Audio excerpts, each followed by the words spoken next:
Saturday morning flight sim. It's not morning, you drongo. It's evening.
Good morning, good day, good evening, and good night. Welcome to Positive Rate. How are you guys?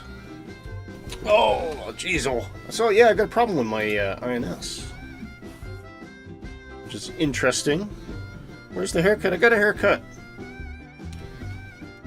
Hold your horses. Hold your horses. Anyway, this is, we're in, well, it's debatable, but it's 2 degrees in Anchorage. What the heck? That's crazy. 2 degrees. It's frightening. Frightening. That's not normal. Anyway, we got a couple of really great sceneries to show you guys today. We've got Anchorage, and then we've got a block time of about an hour and a half, 50 going up to Juneau. So yeah, there's a haircut. I even got my beard trimmed. Looking all right. Looking spiffy. Feeling spiffy anyway. Hope you guys are doing okay today. Yeah, so I got this weird problem, but we'll just cover Anchorage Airport first, and then I'll kind of talk through. This is really cool airport. It's interesting to look at, and the scenery itself is fantastic. I mean, just look at the detail in this. Absolutely amazing. Is really something. I mean, you can actually wander through this airport. It's very cool. Very cool. I can't remember who does this scenery. Anyway, both of them are available from Orbix. If oh, Dan, you're well ahead of me. Thank you for that. Yeah. But yeah, it is just really cool. And you see, in the wintertime, because it's white, it just seems to blend in with the scenery as well, which I think is just awesome. But there's just so much detail on it. It's actually Anchorage. Funny enough, I've been to this airport. I've actually been to this airport in real life. I just for a fuel stop basically, and we got off the plane for about an hour. But I was flying to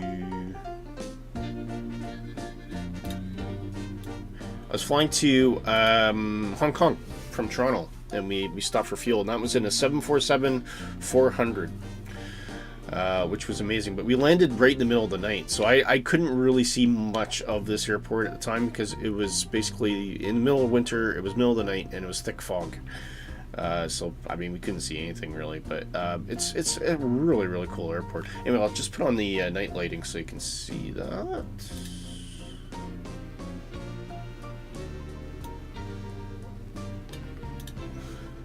And again, you know, I always say the same thing. When you have interiors modeled, it really adds to the immersion factor. I mean, look at that. Got got offices up there, and I mean they're actually lightly modeled, but I mean that's kind of more 2D. But in there, I mean it's really really good. And you're looking at it from the outside, it's just absolutely fantastic. It's really really really awesome. Love it. Detail on the gates is pretty cool too. They all have little red lights. They also have when the gates move, those little headlights, or whatever, guide lights, whatever you want to call them, come on. Obviously, the only problem is because where my airplane position is, that gate's not fully connected, but I can forgive that. It happens. But yeah, it's just really, really nice. Probably one of the more impressive sceneries I've seen recently, actually, I think. Big shout out to everybody in the chat today. Huge shout out to Bubba. Great to see you, Dan. Thanks for coming along today. And Nighthawk, who's joined me on the tarmac today. What are you flying today? Are you flying 320, Nighthawk? Just move that back to about there. I'll do it. The Nighthawk's not wasting any time. He's going out. 25 left departure today. So we'll just go through that quickly. And it's all pretty much direct. So apart from the route, there's no departure. There's no departure procedure or arrival procedure. It's pretty much direct airport. Which, to be fair, it's probably to be expected to some extent. I think I'm gonna change that music. It's doing my head in. Something different. Some of the music tunes I have are not the best. Floors are really shiny. Yeah. Oh, you fly by wire 320. Okay. Neil with the positive rate livery. Yeah, oh, that's not showing up for some reason. I had a really weird update today, and I don't know if this has got something to do with the problem. But anyway, where we are is there. We are going 25 left, so we're going to pretty much reverse out and probably take Echo down to Kilo, and we'll take that straight across over to Alpha and line up on... Oh, sorry, no, did I say 25 left or 25 right?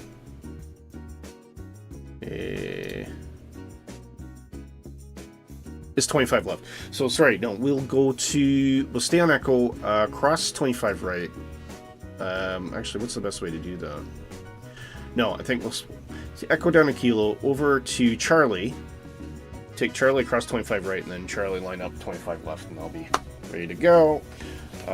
Course for that is 254 as well. I haven't even looked at the news today, but I'm sure there's some good ones. But yeah, so I guess that's the taxi we did down there. So we're gonna head down there and then ride on for a bit, and we'll cross over. We'll figure it out. It'll be fine. Anyway, I got this really weird issue. Oh, Dan, look, it's fixed itself. So I couldn't align the INS, so I had to turn it all the way off and all the way back on again. Now, you'd think that that's an issue if that INS wasn't working, but I actually have. There's a great backup plan with this PMDG, which is cool. The right one was working. So ultimately, if I couldn't get that working, all I had to do was switch this to both on right for the IRS, and that allows the right INS to take over, or IRS, whatever, to tick on both screens. But it's fixed itself, so it looks like we're good to go. Quite happy.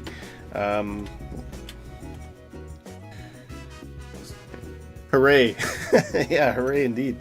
Right, we'll get the APU started here. Definitely think we want anti-ice, at least on departure initially, and we'll get the seat belts on. Oh, missing sim noises. I'll bring those up in just a minute. I'm going to change music shortly, guys, so bear with me. Anything else we need to do at the moment? No. Did I turn on the beacon? Beacon on. We can tell that bridge to go away as well, even though it's not really connected anyway. But I'll see if those lights come on, because yeah, the lights are coming on there. You can't really see it in the daytime. There you go. See that? I thought it was a nice little detail. So when you're at night, it actually illuminates the airplane as it's coming in, which is kind of cool. Bubba says, just make sure you have a bucket of bolts. I think that's what you mean, not blots. Extra wheel or two. After all, it is Boeing. Yeah, they're not having a good month or a good year, are they? Not very good. Which doesn't really give me a lot of confidence, because I'm flying on a Dreamliner at the beginning of May. So, pray that there's no more problems, because I don't want to be another statistic, that's for sure. Right, it's Pushback. Let's plan that Pushback. So let's see here. I think what we'll do is we'll say, can you guys put us about there? And then we'll just pick up the taxiway from there, I think. I'll do.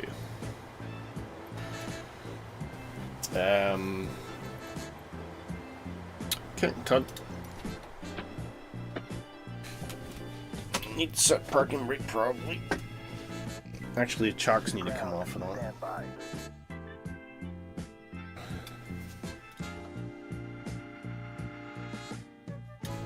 GPU power on here.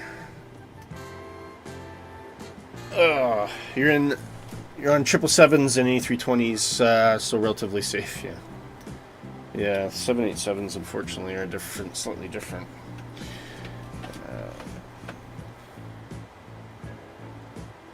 Ooh, where's my head at? Runway heading. I think it was 254, wasn't it? Quickly shut that. Oh, sorry. Yeah, I'll set the parking brake, no problem. Our chocks are away. That's totally cool. Just going on our takeoff reference here.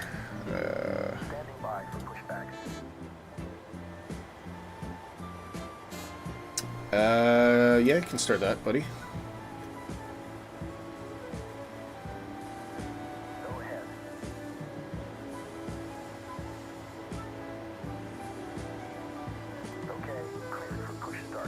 This September. Alright, where are you going, Bubba?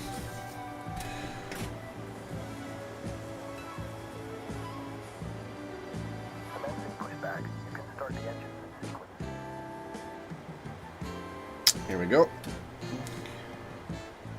Okay, let's get the packs off here for a sec.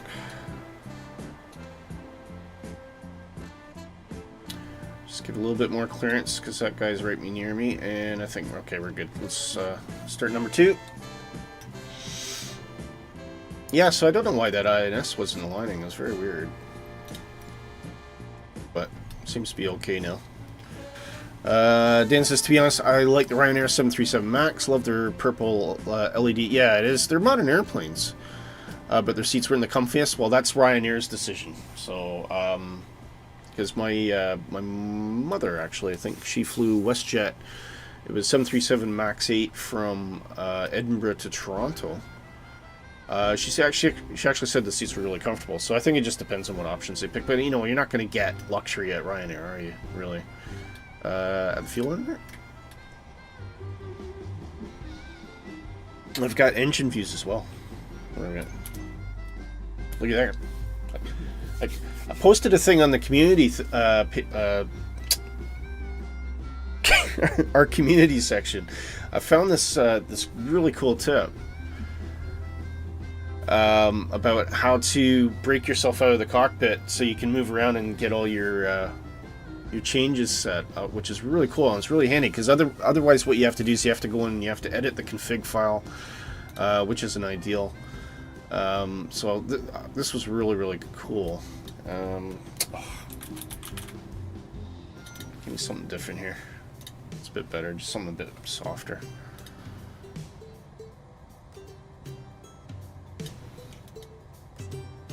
So yeah, I've got managed to set up all these really cool wing views. Even got like a nice underbelly shot there, which is kind of cool. Yep, I'll set the parking brake. So I'll just show you this this quick view that I set up. These are all my views that I've just decided to do.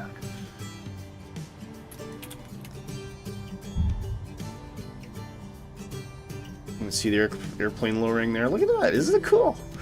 Okay, sir. Clear to disconnect. Pin has been removed. See you at the side. I love it. Isn't that cool? I like that.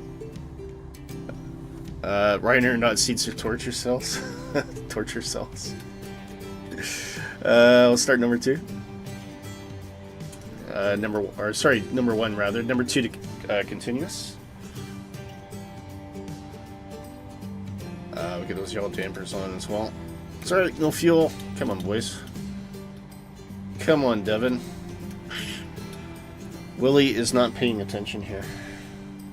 Willie's not paying attention. Number 2 spooling up. Add fuel.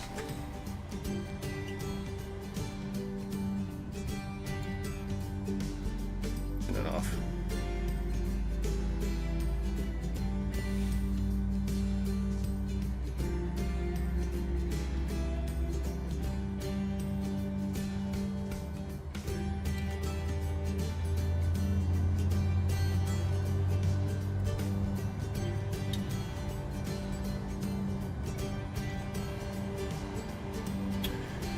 Okay.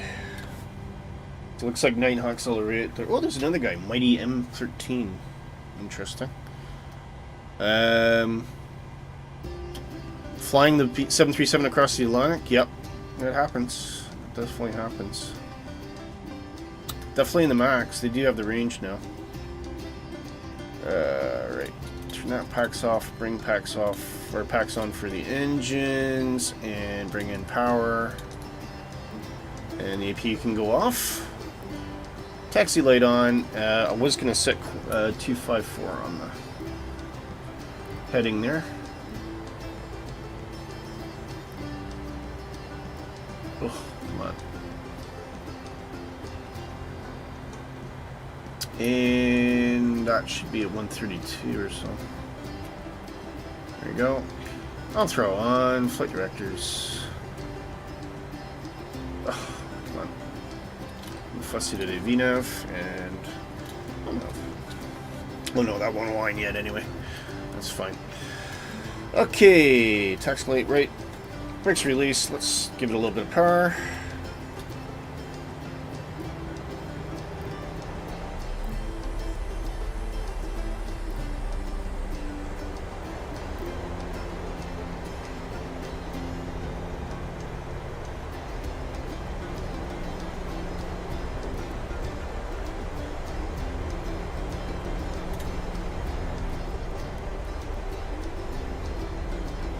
And we'll coast out to 25 left.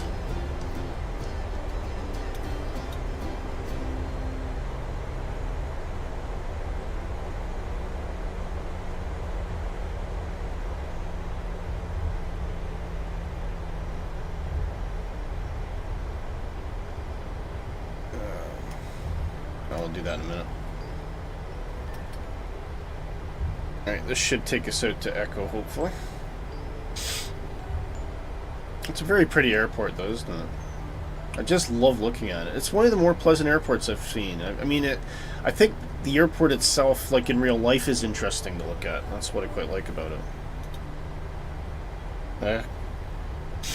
Could be like Nick and pay 100 quid for the BA flight from Heathrow to Manchester, all because you wanted a foot massage. Yeah, I know. Not gonna do that. Oh, man. He likes his little pleasures, doesn't he? Alright, I think we're gonna... not really a turn we were supposed to take, but we'll take that. So now we're on Echo. We're heading up to Kilo.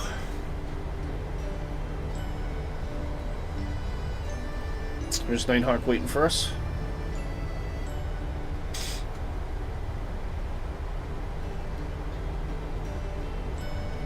There's interesting airport too, because I noticed when you're looking at the map, there's actually takeoff points for.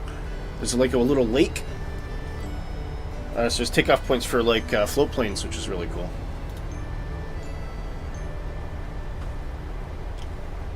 Just looking for Charlie. I think this next one's probably Delta, so we'll take the one after that.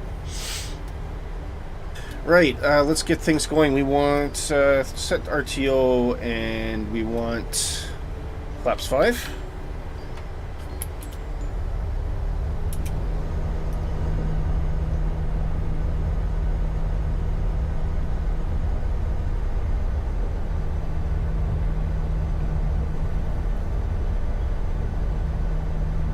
Flaps coming out.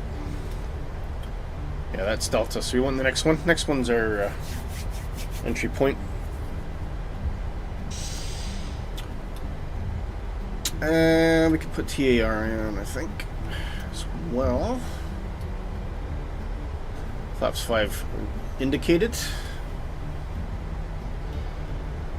This is our turn coming up here, Charlie. Keep forgetting the 737 doesn't have the wingtip. Look at the others. Yeah, it's a little bit smaller. I do really want to get the 800. I just can't justify the pennies at the moment. PANC. This is Charlie. Slow the airplane down a wee bit so we can make this turn without skidding off the side. And we are going to be crossing an active runway. Or potentially active runway.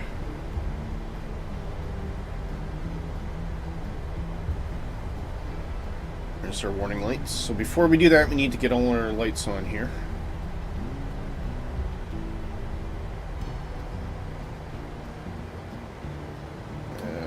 So landing, turn off, strobes. Should be good for the moment. Everything else is good. Just let the cabin crew know that we're going to be departing shortly.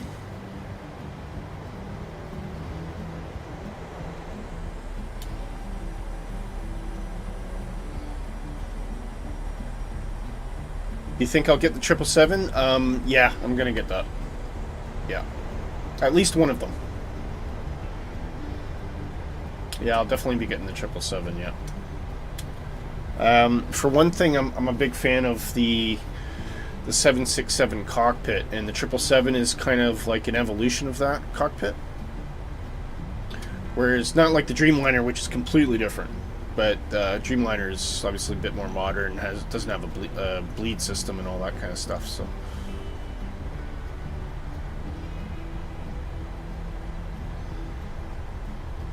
Okay, Nighthawk, at your convenience, sir. I'll wait in the hold station until you depart.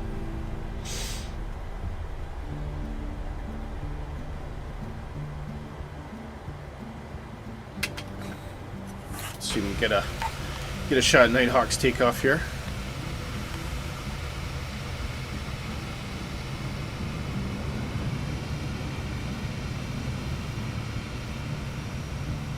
And off he goes.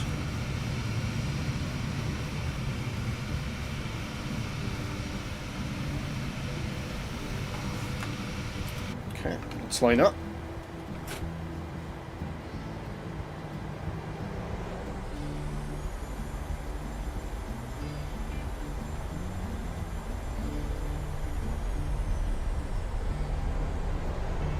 Liftoff! Nighthawk jumps into the sky.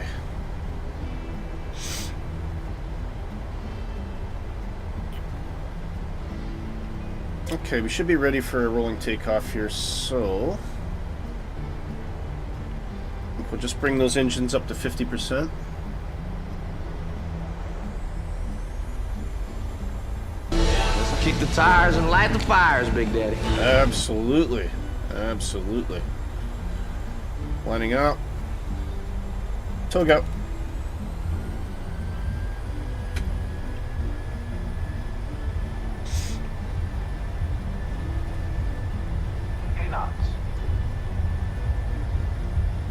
A little bit bumpy.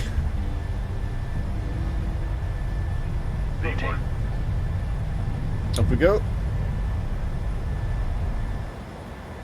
Positive rate of climb. You're up.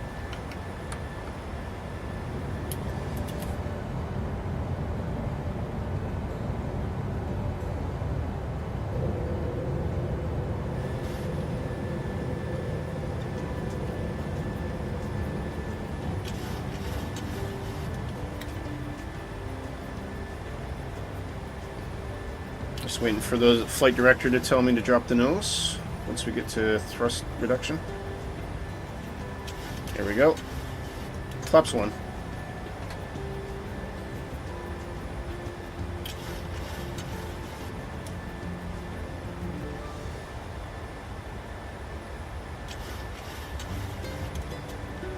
Flap 0.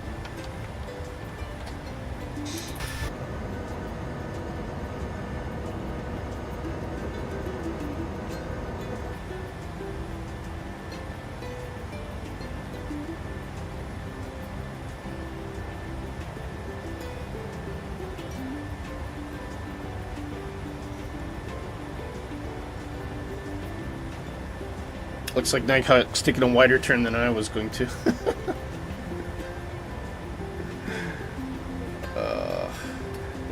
Get it.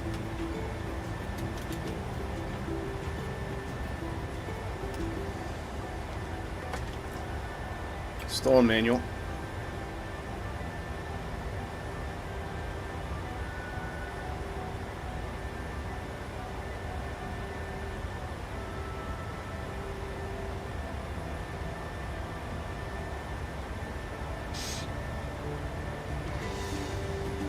Well, Nighthawk's taking off like a rocket. That was very smooth. All right. Hey, Nick. Nick Hansen, the Womanizer. There's a name for you. How you doing, Nick? Good to see you. Hit the like for me, Nick. That would be very helpful. And everybody, yeah, if you could hit the like, subscribe if you haven't. And join the Discord, Nick, if you like. Dan, be so kind to throw that into the chat for me.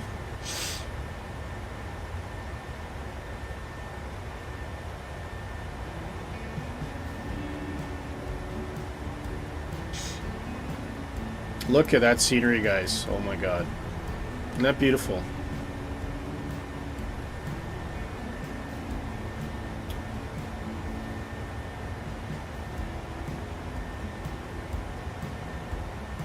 Wow, look at this. Isn't it nice? Oh, wow. Beautiful Alaska.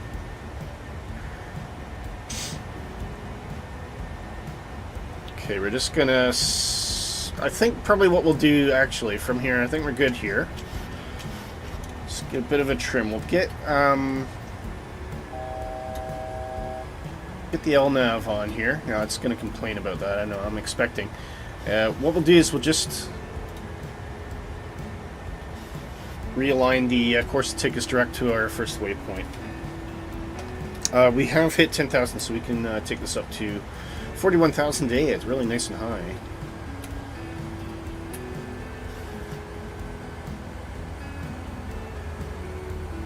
We'll need to hit altitude intervention, I think, because it's already capped us out, so let's do that. And one kicking in again.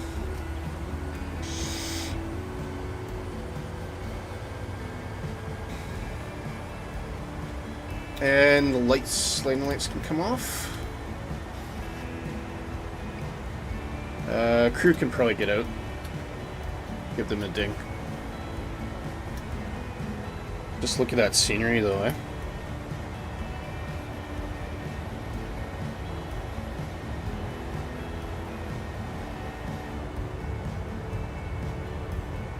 And say goodbye to Anchorage. It's actually a relatively good-sized city, Anchorage. You wouldn't think of cities being big in the Arctic, but Anchorage is a good size. Like.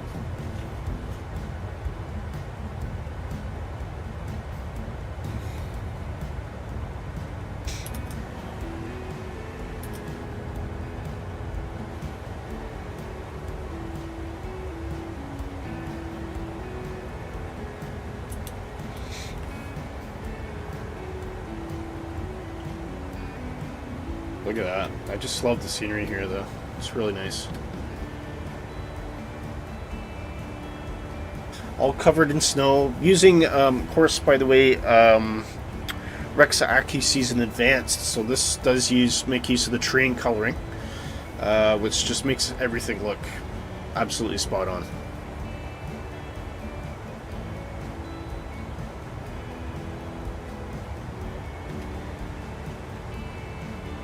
Okay, just do final check in the cockpit, and I'll go get all the news ready for you guys. Anything we're worried about? Don't think so. No center field today, so nothing to worry about there. Probably take the NA ice off. And take the seatbelts off, I think. Let everybody enjoy the great views out there. Okay, well, I will leave you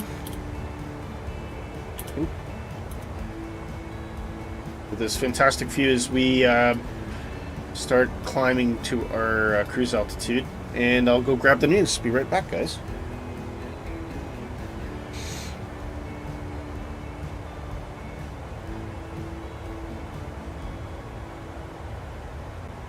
Cloud Viper, how you doing?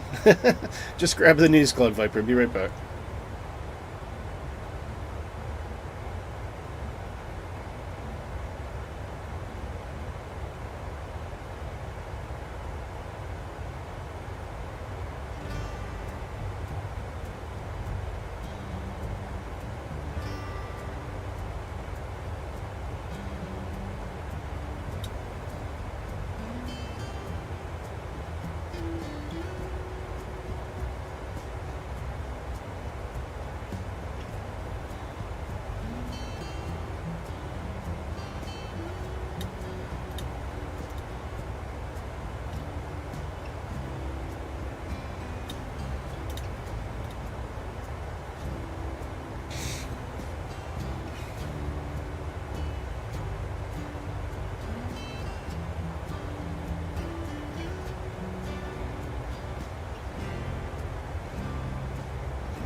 Okay, back with you guys.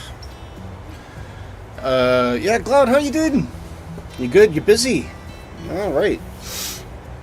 Oh, good, buddy. No worries. Yeah, we're just doing some Alaska flying today. Absolutely spectacular. Really pretty.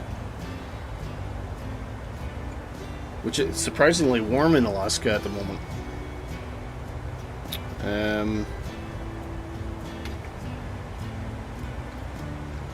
Standard altitude there, sorry.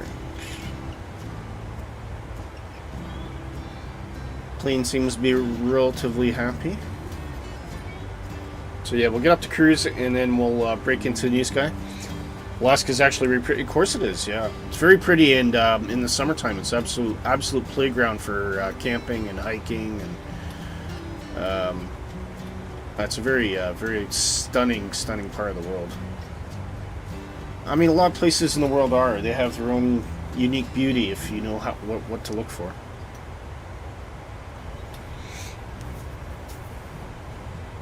So I'm getting shouted at in the background for taking the wrong airplane today. So apologies to the team. But it's an RNAV approach, actually. I should probably go through that.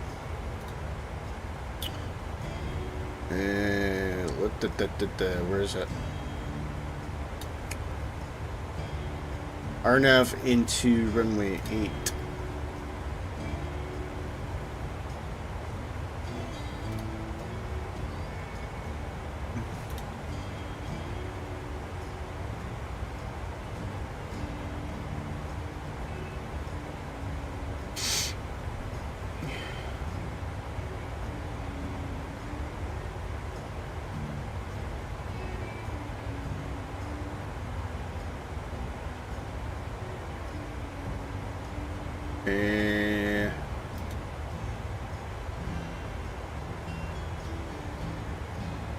So I think for this one we'll probably just do final.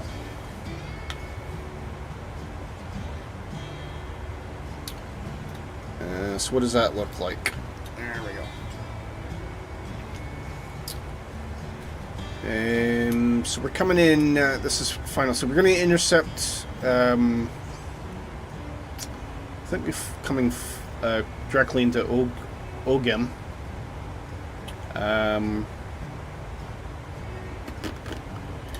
Cause,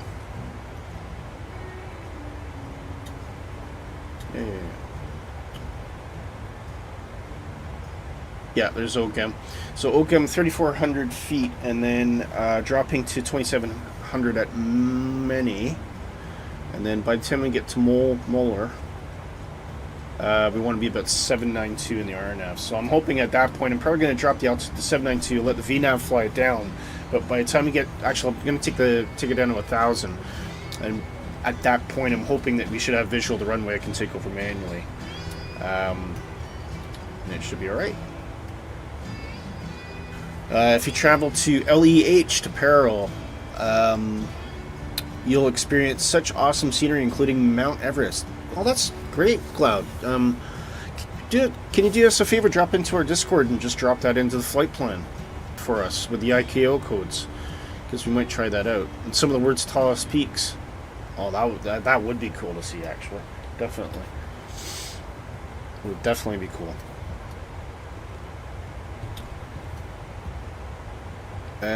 What was I doing? Back to normal.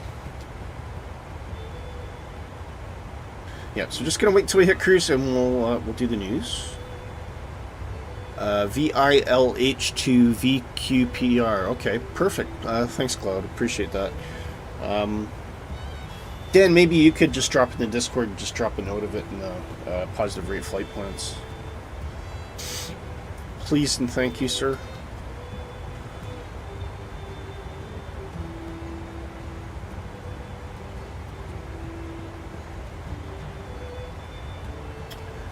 Runway length for Juneau is a little bit on the short side, so I think we'll probably go with auto brakes 3 on this occasion. Let's assume anti-ice is going to be on. Currently -2 as well. 2994. Barrel. Oop, no, wrong thing.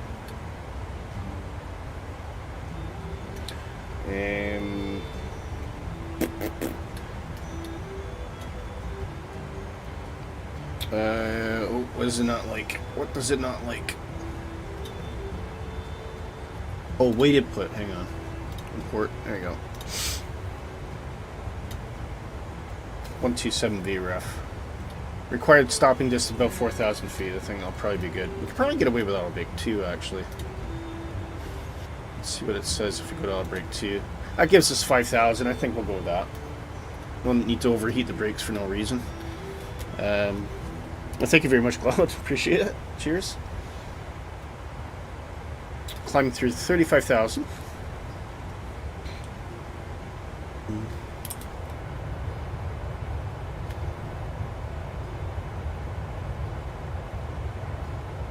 That's a great view, eh?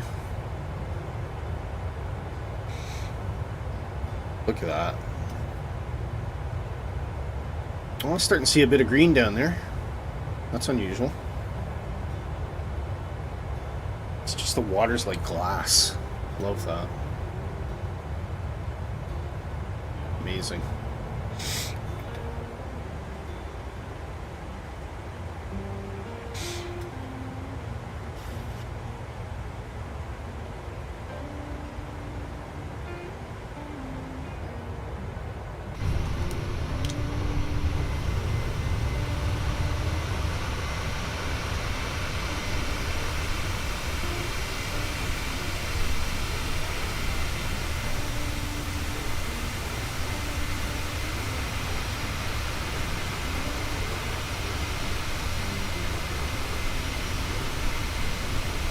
Very cool.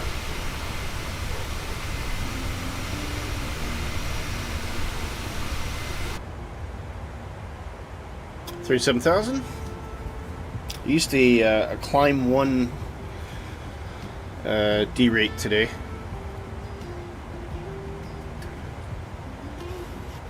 4.7 tons of fuel on board. Estimated fuel at arrival is 3.3, so we got tons of fuel.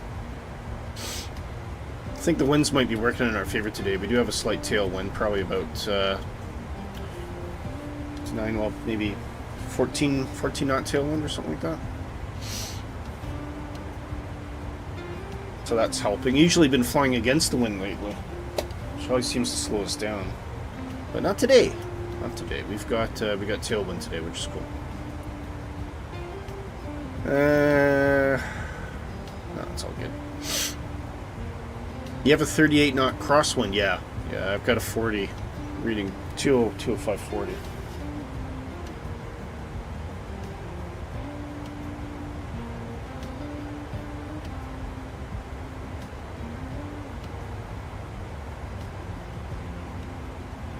Put Snoopy in the doghouse here, and I'll show us what our deviation is. So we're probably crabbing to the right.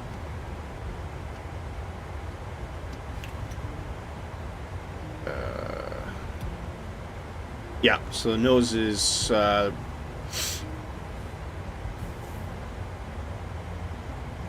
5-degree offset.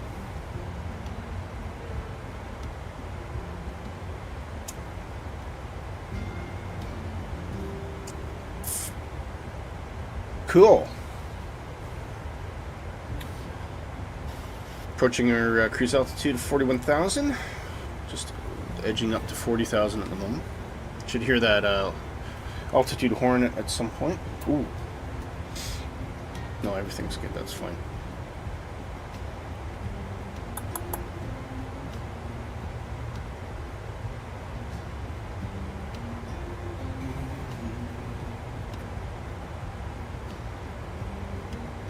And our runway height is 50 feet.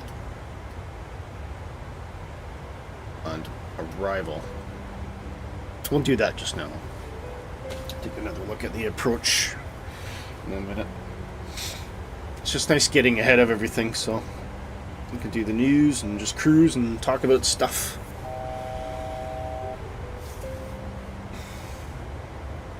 Go. Approaching 41,000. We're flight level 410 for the aviation initiated.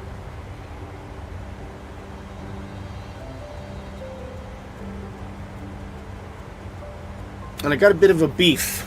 If Microsoft is watching, you need to design better gamepads. I've got 3 gamepads. One belongs to my son, and 2 of them, although I think it's heavy use on said son's friends that come over and play.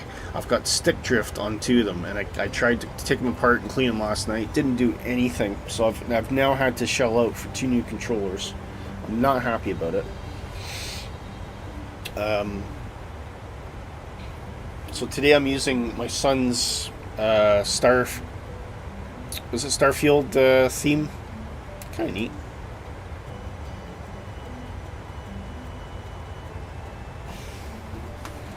It's actually a case mod. I didn't buy the official one. He wanted a Starfield one, but I didn't want to spend the $80 or pounds or whatever they wanted for the Starfield version. So we got a case mod for him.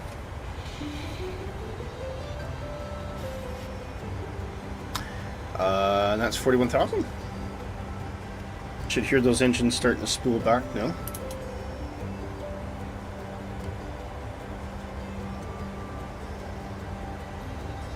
Okay. Are we ready for the news? Should we get some newsage going here? Let's go. It's time for the news, guys.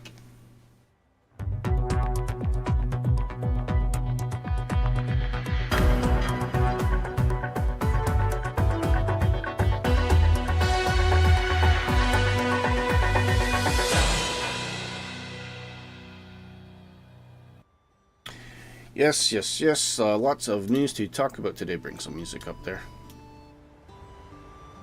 So, Xbox version of the PMDG 737 now has a tablet. Now, this is something that was previously enjoyed only by the PC users of the PMDG. PMDG has worked their magic, and now Xbox users will get the same similar experience that, although that seems to look a bit different if I'm being honest, that PC users have as well, which is really, really good news for Xbox users. Because even though I do use a PC, always great for Xbox users to get parity, and there's I think we anybody that's familiar with PMDG will know what that looks like, so that's good news for them. Another big win for Xbox users, InnoBuild's A320neo is coming to Microsoft Flight Simulator in Sim Update 15. This is the test build that's coming out just now. I'm sure there'll be a bit of a shakedown, but the great news is once Sim Update 15 drops, Xbox users will finally have a high-fidelity A320neo. Now, not a big deal for us in the PC land because we have both the fly-by-wire, which is an excellent freeware mod, and also the even higher fidelity Fenix. Which is I'll be that Fenix is a CEO, but both are excellent 320 models. So it'll be interesting to see how InnoBuilds actually compares to against fly-by-wire and also Fenix. I can't see InnoBuilds matching Fenix, but it will be an interesting comparison against the fly-by-wire, so it'll be good to see that. Dan says, I'm interested to see what they have conjured up for that 320neo. Yeah, sure. Now, InnoBuilds, I mean, I've kind of got I generally, they're recognized as pretty good. There's a nice shot of the cockpit. It does look very pretty, must admit. Some nice texturing in there, so yeah. Whether it flies on the numbers, whether it does all the interesting stuff on the tin that fly-by-wire does, and even more so for the Fenix, we'll have to wait and see. But it's good, and it's coming, and it's free. What do you want? I think it's free. I don't know if they mentioned any pricing for it. I think it's free. Yeah, there you go. InnoBuilds also is teasing a new airport and launching a new store. So anybody who is a big fan of InnoBuilds probably wants to buy from them direct. And of course, generally buying direct from, well, not through the marketplace, let's put it that way. It gives a little bit more money in the pocket for the studios. But they are, they're bringing in their own store, and they are introducing Luton, and by the looks of it, it's already looking pretty swell. Assuming that is that an actual shot from, well, when we compare that, so that's an actual photo, I think. And this is, of course, Luton is famous for the car fire, which was definitely not an electric vehicle, but well, nudge nudge wink wink, we think it was probably electric. But anyway, there was a car burst into flames, and it took out a whole chunk of the car park, and I think somewhere in the region of 50-60 cars went up in flames. It was quite dramatic. It is free, Nighthawk. Yeah, okay. In the InnoBuild store, they show Canadian prices, but actual sale in UK pounds, so you have to be careful. Right. Well, there you go. So yeah, Luton. Not much other information other than the fact that they're bringing out Luton, but yeah, anybody who likes to fly to the London area will be excited about that. And then Miltech, they're bringing out the U2. Now, this is going to be a very interesting plane. Very hard to fly the U2, and it's not particularly fast. But I'm sure there will be people out there that really want to get their hands on probably one of the more unique airplanes ever created. It has ridiculously high altitude. Cruise altitude, I think it's something like 70,000 feet. Obviously, it was initially designed as a spy plane, particularly to fly over the Soviet Union without incursion from surface-to-air missiles. And their thinking was at the time that if we fly high enough, we won't be able to get hit by those missiles. Unfortunately, that was proven wrong, and there was a U-2 shot down over Soviet Union. I believe it's in the 70s. I can't remember. So the U-2 is actually still used, though. It's still in service, unlike the Blackbird that was developed to outfly any kind of missile, which I don't even think the Blackbird could do that nowadays, just because there are some missiles that are very quick. But the U-2 has remained in service, whereas the Blackbird was retired in the 80s, I believe. So it's still quite a legendary plane as far as military goes, and there's a great shot of a U-2 for the spy balloon. This is cool. So this is this 737? New flight control unit. It looks like a 737, I think. Or is it just the general? Full-size Airbus FCU. There's a lot of these gadgets coming out now, actually. It's quite interesting, and this looks really good.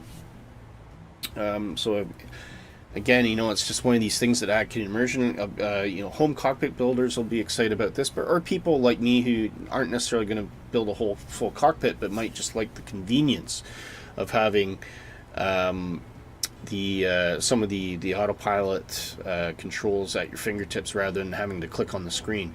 I know I'd love to be able to cancel a bloody autopilot disconnect alarm on 737 without having to pick up my mouse. But yeah, build quality looks really nice. Here you can see it with all the components together. It's absolutely incredible, isn't it? Very, very pretty. So that is one to come. Keep an eye on. Windwing. It's called Windwing, and I think this is another. This is not. There's this is yet even another manufacturer of these things. I think there's quite a bit of competition. So hopefully it keeps the price down as well, which is really cool. Mini FCU competitor, yeah. And Jamie's in. He says, morning, trying to fix my AirPods. The left one is super quiet. Oh, okay. My AirPods, which were given to me by my work, just don't charge anymore. The charge case, for whatever reason, just refuses to charge, and they're broken. So I can't charge them. So I just got some wired Sony passive noise cancelling headphones. They work great. It's nice to have like the AirPods. I did like them, but I've just gone back to old school wired, whatever. Parallel 42 releases thick scroll. This is free. Now, a lot of people won't be particularly bothered about this. And what it basically does is it makes the scroll bars wider.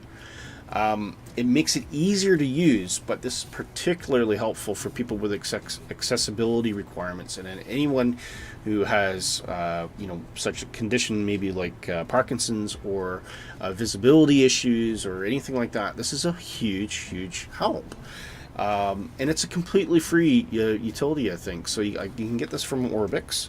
I'm pretty sure it's free. But yeah, it's a simple thing, but I think it'll make life a lot easier for a great many people who really struggle to click on that small scroll bar. And maybe just as general terms, I'll probably try it. I haven't actually downloaded it. I should have downloaded it for the stream, so apologies. But it probably just in general use, it just makes everything more comfortable in Flight Simulator. So yeah, quite nifty little thing. And a big shout out to Parallel 42 for bringing in a feature that helps make Flight Simulator more accessible for people who either have vision or possibly motor function issues. So that's our news for today, though, guys. So I hope you enjoyed it, and we will get back to the sim.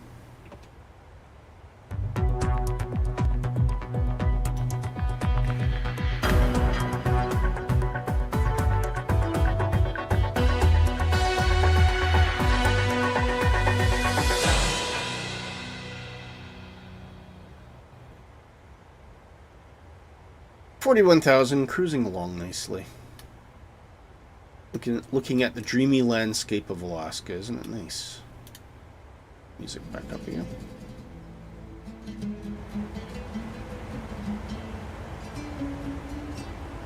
Look at that.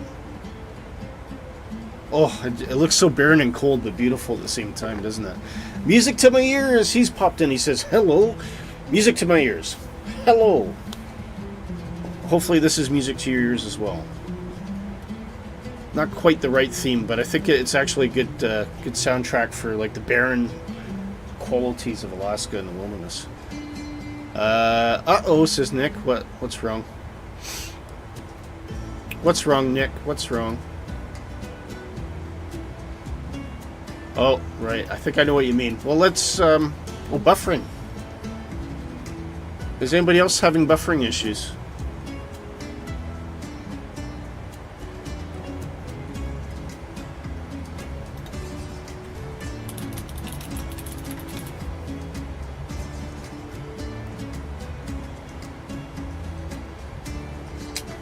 Looks like I'm still okay on my side.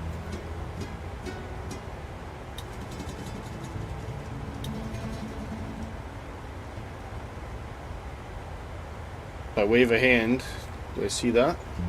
Everything is fine? No, I think it's just on your end, Dan.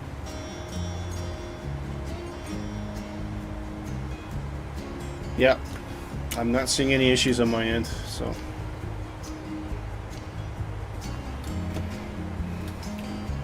Thanks, Nighthawk. Thanks for confirming. It's probably Dan's crappy Wi-Fi at his work.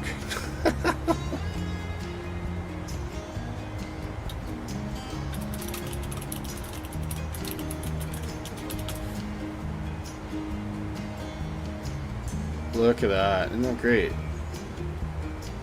Beautiful, isn't it? Should show you off some of my wing views here.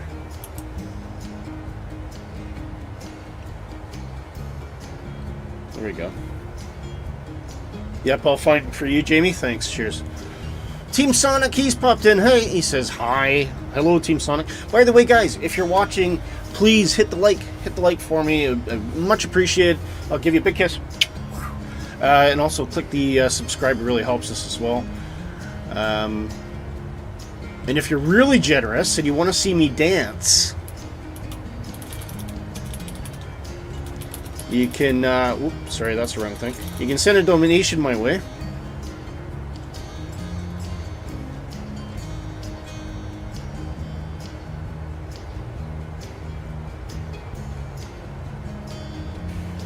And that goes helping to pay for things like Epidemic Sound license and all the other things I have to spend money on to do the stream. It's always a huge help. And of course you get a little bit of a performance from me if you do that. So any donation will do. Team Song says 1 sub and music to my ears, 1 like. Thank you very much. Oh, I'll tell you what, I'll give you a wee taster because that is worth at least a bit of a dance, eh? Just for a sub and a like. How about that?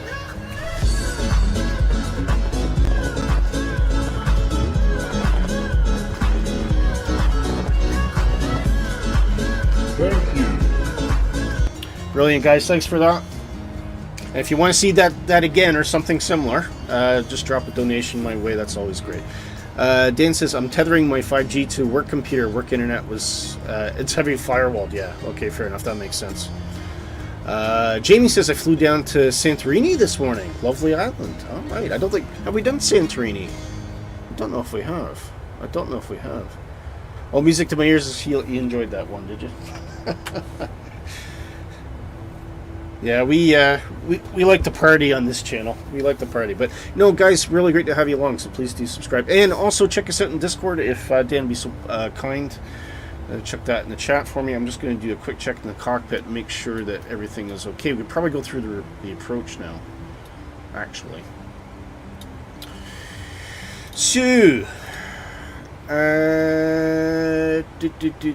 we are landing runway 8, and I think we calculated a VREF of 127. It is a short runway. Actually, I'm going to go flaps 40. So 4125 is our VREF, so let's punch that in.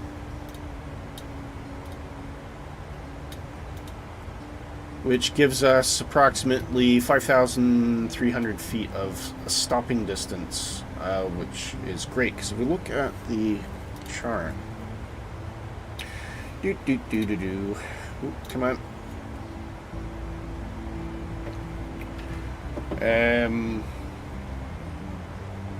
Coming down runway 8, so, which is course 85, by the way. We'll need to set that, just for a reminder.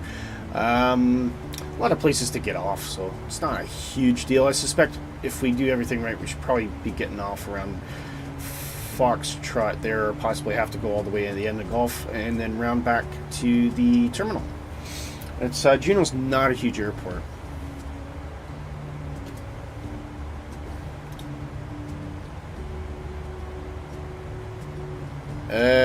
Team Sonic says X-Plane or Microsoft. Well, so this is Microsoft Flight Simulator. But if the question is what's better, X-Plane or a Microsoft Flight Simulator, I think they're both fantastic sims. I think Microsoft, where you really get the advantage of Microsoft is scenery like that. I mean, it's just, and it's everywhere in the world. Although I think Alaska has benefited from a world update.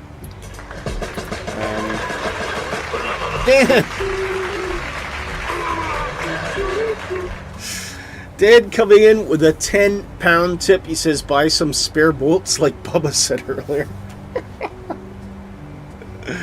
Oh, Dan, thank you so much. £10, you get an epic one for that, I think. Thank you, Dan. Cheers.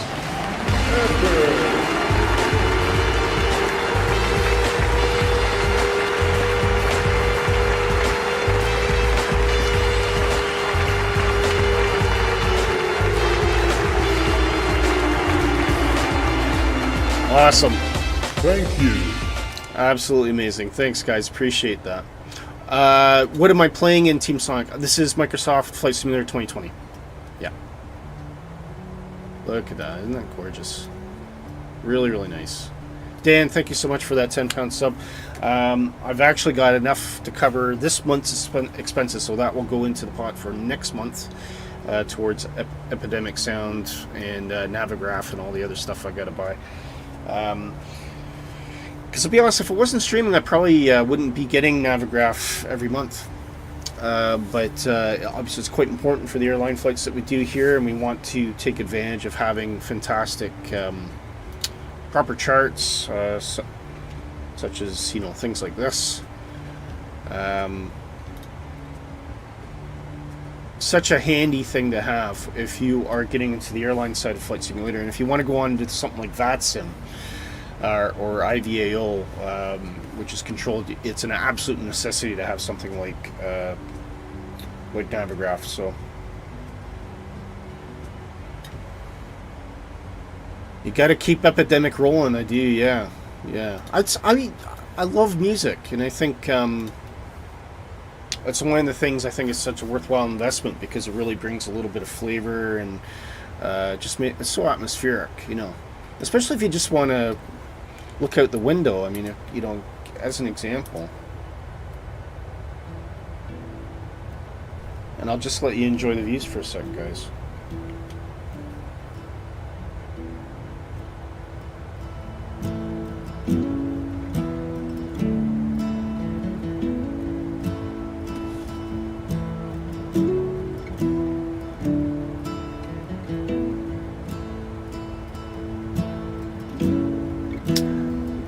Team Sonic.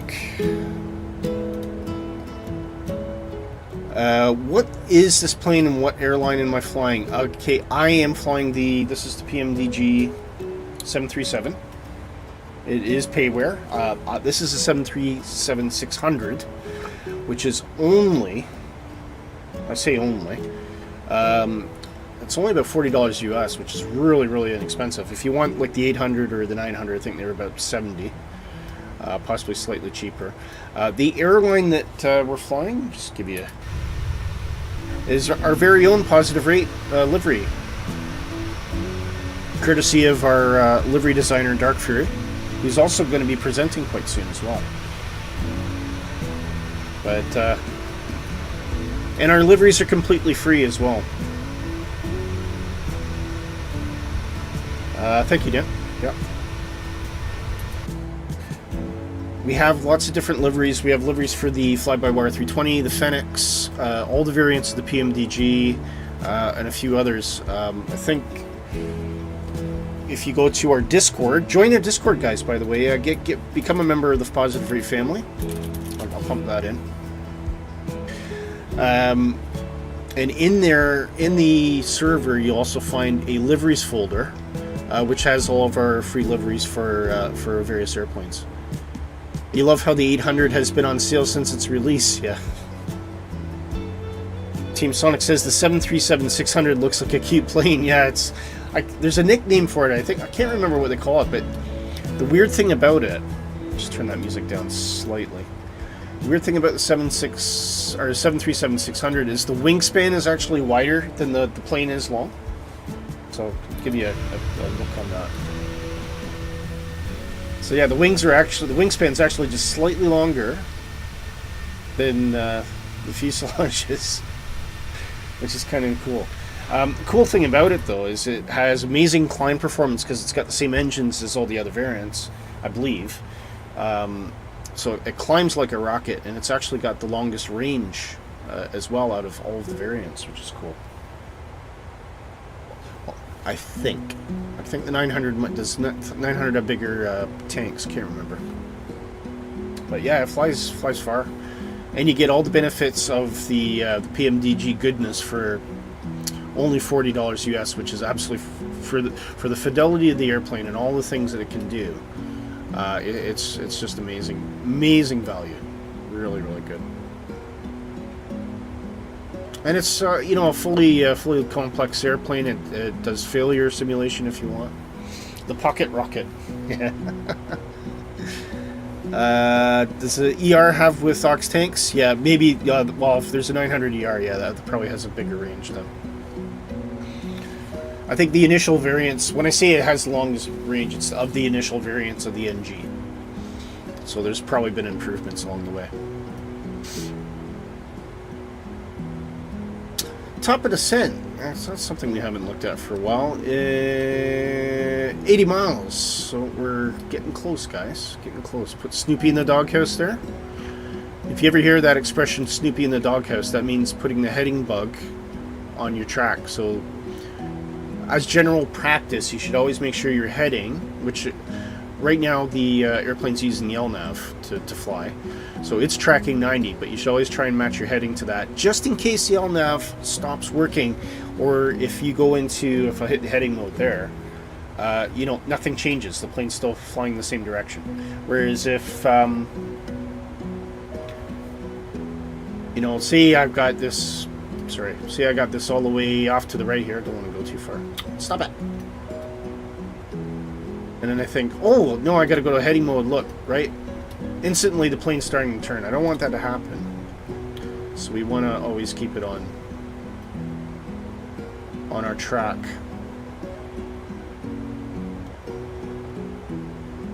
Little tips and hints. We got a lot of clever guys in our Discord server as well, guys. So if you have any questions about Microsoft Flight Simulator, we're always happy to help. See Nighthawk up there. Nighthawk, you had a much lower cruise altitude, didn't you? Or are you at 34,000, right? Dan says, is the fuel capacity for the 600 the same as the 800? I was thinking it is. It probably isn't, but then you got to bear in mind that the 800 is carrying a lot more weight. So it's kind of 2 3s and a half dozen, because 800 probably has more fuel, but then it's also holding a lot more cargo, passengers, etc. So in terms of the range, just because it has more fuel doesn't mean it's going to have a longer range, because it's a bigger airplane. So more weight, more burn, more fuel. And Jamie says, about to depart out of Santorini again, this time in the 321 Neo. All right. Which is that Latin VR? Never tried the Latin VR. I've been kind of scared off it. A lot of people say that they're not that great. Look at that. Wow.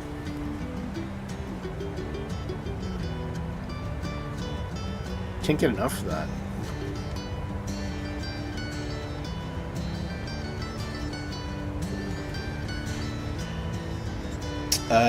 Yes, it is Latin VFR. Okay, with the Horizon mod, same as the Fly-by-Dubba. Okay. Does it feel different when you're flying the 321? Does it feel heavier? Yeah, it's gorgeous, isn't it? It's amazing, Dan. I love it. Great trip. And before we get ahead of ourselves, we do have top of descent coming in, so I'm just going to dial the 1,000 feet into here so that the VNAV will do most of the hard work for us.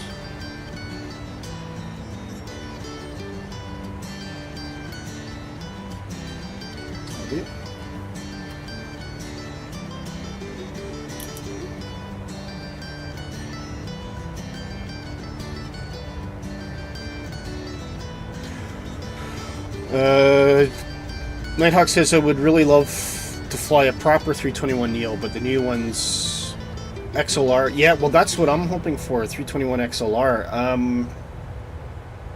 I have, in fact,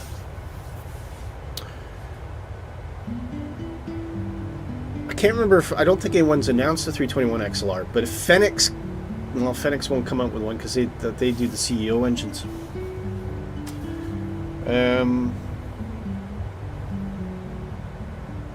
Yeah, I don't know, but because I think 321 XLR is going to be a massive, massive airplane. You're gonna see them absolutely everywhere. Every single airline that has narrow body mid-haul has jumped on this airplane because essentially it's a modern replacement for the 757.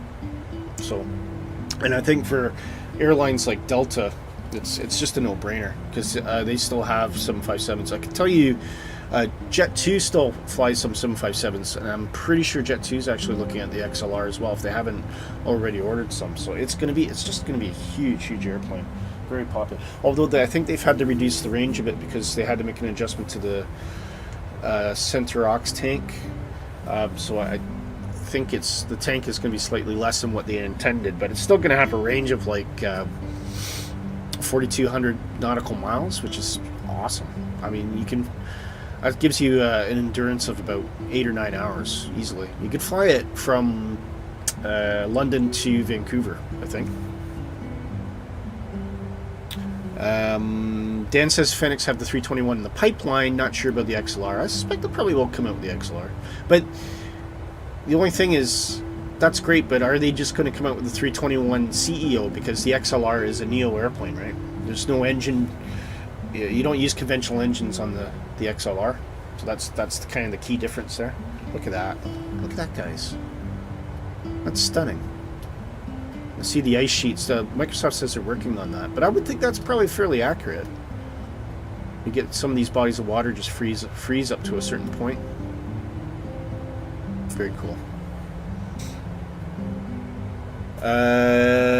Jamie says Jet2 have 321 Neos. Yes, yeah, but they still have some 757s as well. So that's why I'm thinking those 757s are kind of they're at end of life now. They have to be retired soon. So I think Jet2 will probably go with the XLR if they haven't already bought them. Nighthawk says Air Canada, Air Transat, JetBlue, Delta all fly the 321 Neo LR across the... Yes, they do. Yeah, I know that. In fact, when I was looking to book flights, I found out that Air Canada flies the 321 Neo from Gatwick, I believe, to Toronto. And that's the LR. That's the LR. In fact, I posted a clip. There's this... I think he's Air Canada. He's not saying who he is, but I'm almost dead positive he's Air Canada. And he's been posting some great real cockpit footage flying in and out of Toronto and Gatwick. There's a link for it on the community section.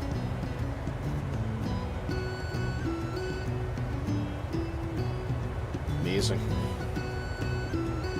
Have we hit our top of descent yet? No, not quite. Just about. 20 miles away.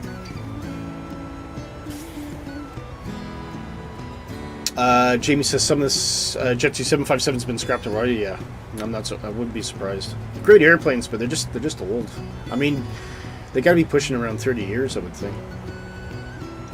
Dan says I was saying to Gav the other week that I would love to fly the 747-800 before they retire them completely. Yeah, who has them? Is it Lufthansa? It wasn't a big seller on the passenger side, but it did very well on the freight side of things. Excuse me. The Nighthawk says Air Canada flies the 321 Neo LR out of Edinburgh when the 787 is too big for the passenger load. Okay, fair enough. So I could have ended up on the 321 LR. In fact, I still may end up on a 321 LR then. If they don't fill the airplane. I'll tell you one thing, it'll make me feel a little bit safer. It's not as luxurious, but it'll definitely make me feel a little safer. Dan says Lufthansa and a Korean airline. That's right. I think Air Korea or something like that are the last two standing. Ninehawk says 7878I flown by Lufthansa, Korean Air, and several China airlines. Yeah, cool. Or 747. Yeah, 747. Oh, I didn't know they had sold them into China, actually. That's interesting.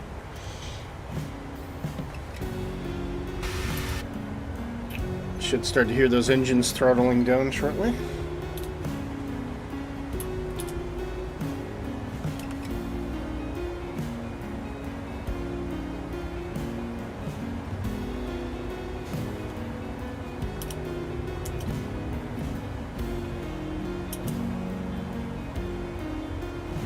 There we go. Bit more to look out that side. You should actually start to hear the engines kind of come down a bit as well. Turn this up a bit.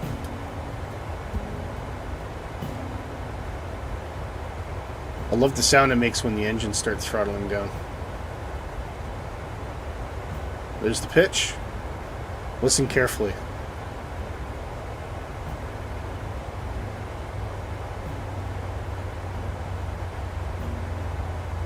Can you hear it?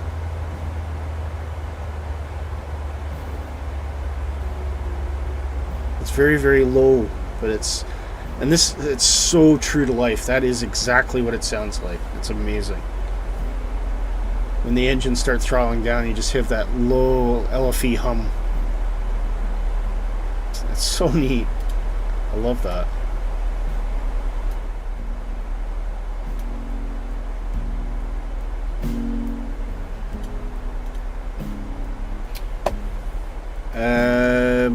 Dan says, oh, there's another I didn't know. I thought those were the last standing. All the remaining ones are cargo. Yeah, cargo. Cargolux, yep. Mm-hmm. Nighthawk says, think the China Air Force One equivalent is a 747-800. That's ironic. That's a very ironic. Considering Boeing is still working on the 748 replacement for the White House. How long has that been in development now? And then Trump they were going to build it from scratch, and then Trump came in and said, no, that's going to cost more money. You should just take like an existing one and then just like remodel it. And they're like, okay. And it's going to end up costing more money to do that than it was just to build it from scratch. I think it's something like $4.5 billion or something crazy. James says, not going to lie, the 321neo with the Horizon mod feels the same as the 320, not any heavier. Yeah, I imagine it probably does. I mean, I'm not supposed to fly horribly different. It is a common cockpit after all, but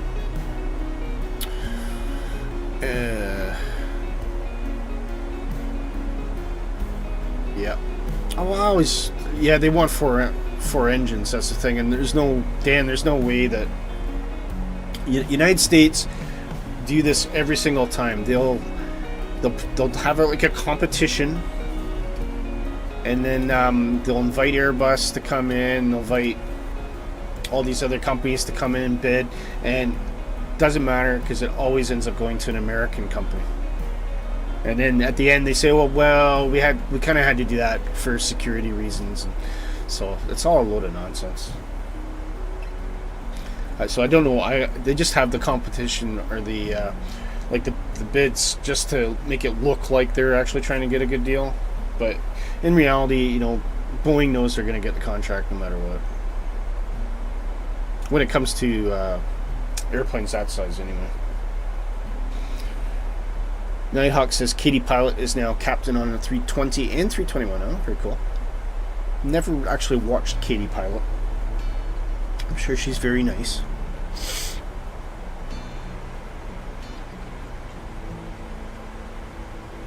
Okay. Approaching 32,000 on our descent.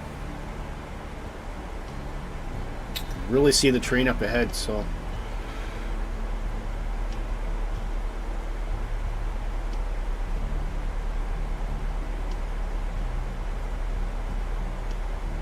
Because it is a 3,400 above restriction, so I imagine that's just to make sure that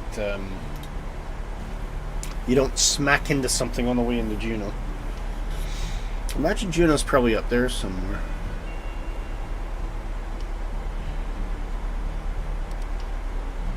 Yeah. It looks it. Yeah, it's up probably on that peninsula up there somewhere, I think. Nice clear day though, so that shouldn't. That's helpful. Provided the weather doesn't change on us. Actually, I should do a double check in the METAR.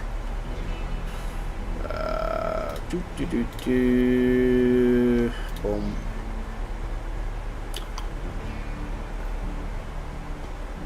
-299R4 -2.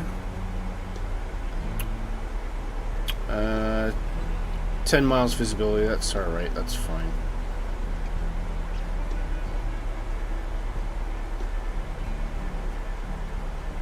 No wind at all.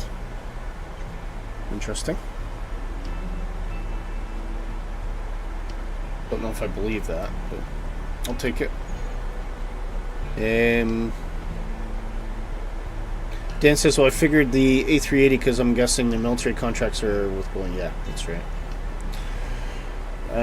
Jamie says 6,200 feet per minute on the climb. This is a rocket. I also notice how high the aircraft stands compared to the Boeing. Yeah. Dan says, in Boeing obviously being an American company, whereas Airbus French European. Yes, correct. Correct, sir. It happened most recently with the it was the KC-X replacement. So this was they needed a replacement for the KC-135, I think, which was based on, was it 135 or I can't remember which one, but one of them was based on the 707. It was old, and Airbus had gone in with a, I think it was an Airbus 330 that they were initially bidding. And Boeing basically went in with a modified 767, which is interesting. And Airbus was actually cheaper, more modern, better range, but they went with Boeing, went with 767.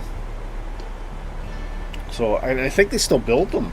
I'm not sure, but so, which is interesting. So 767 is still actively being built as a modern military refueling airplane.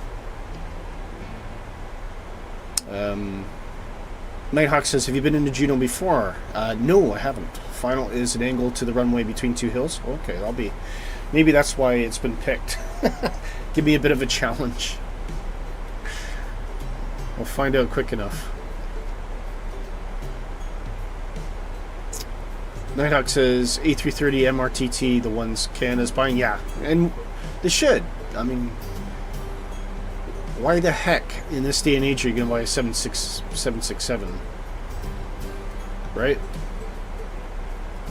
Just that doesn't make any sense. It's an old plane. It's not as efficient.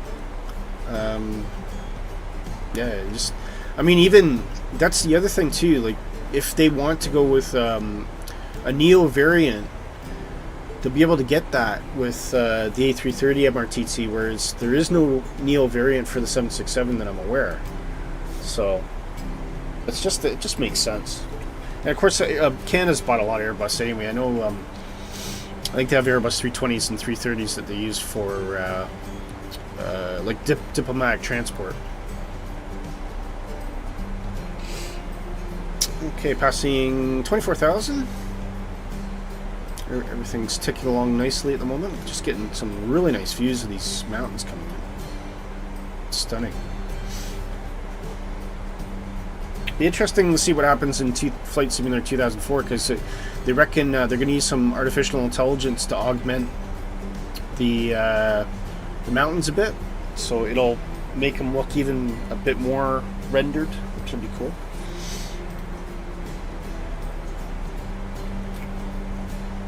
Boeing is trying to get the U.S. Air Force to buy a B777 tanker. I think they're too big.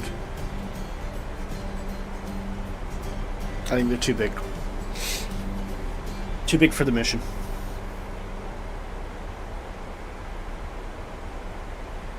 Because, and one of the problems you have with that is it also it reduces the number of runways you can operate from as well. That's probably one of the biggest issues.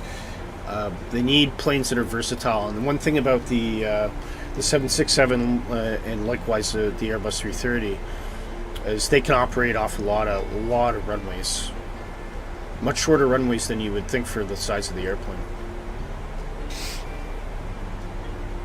Whereas you're just not going to see much larger airplanes coming into some places. So yeah, I can't see them go. I can't see the Air Force going for that. I'm sorry.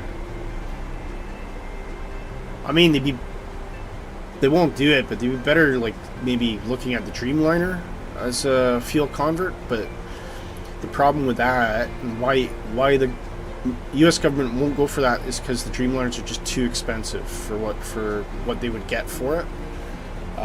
They don't really it doesn't, because it doesn't have a bleed system, but that doesn't really benefit military applications, I don't think. So, and they're more expensive too. I mean, plus you got batteries and all sorts of different weird things to contend with. So, now I think Boeing's gonna have some challenges. They really should have been developing the 797, which was always going to be some sort of mid-haul. I think initially people thought it was going to be like a mid-haul wide-body, kind of something like the Airbus 310, but like a modern version of that with all the advanced technology that they were using in the Dreamliner, or even the 777X. But they just never did it. And all the 767s and the 757s, which are still flown today, do not have a Boeing replacement. It's a shame. Or at least a competitive Boeing replacement. And I don't think the Max is... The Max is a fudge. It's always been a fudge.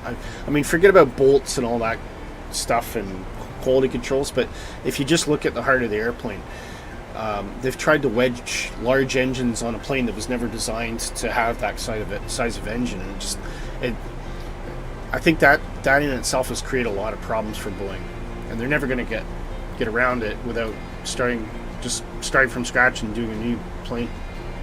So 16,000. I think we can get the seatbelts on, folks.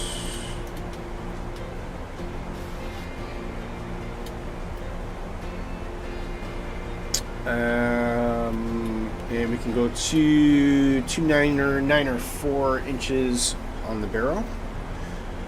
Minimums.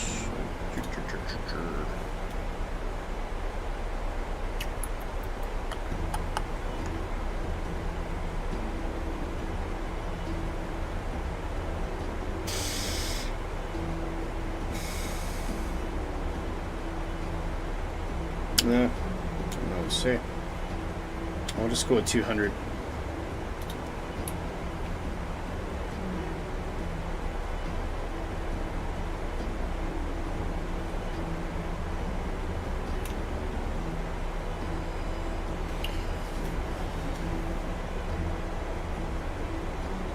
Pretty. Great flight to do in the winter time. I think we should probably do the reverse route of this in the summer, because I think it'll be equally pretty.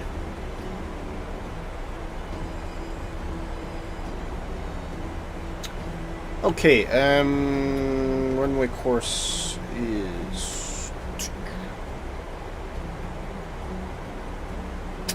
085 degrees. I'm not going to use the course, I'm just going to put it in there for reference.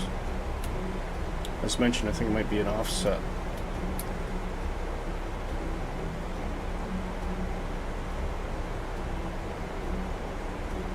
I'll probably get configured fairly early as well and get nice and stable, so we don't have to... We can lower the workload a bit as we get closer to Juneau.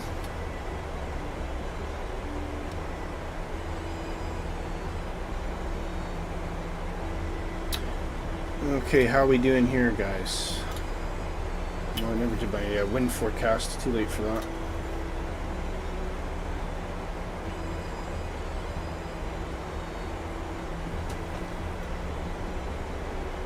10,000 at A sort. Yeah, that looks like that's going to be a walk in the park.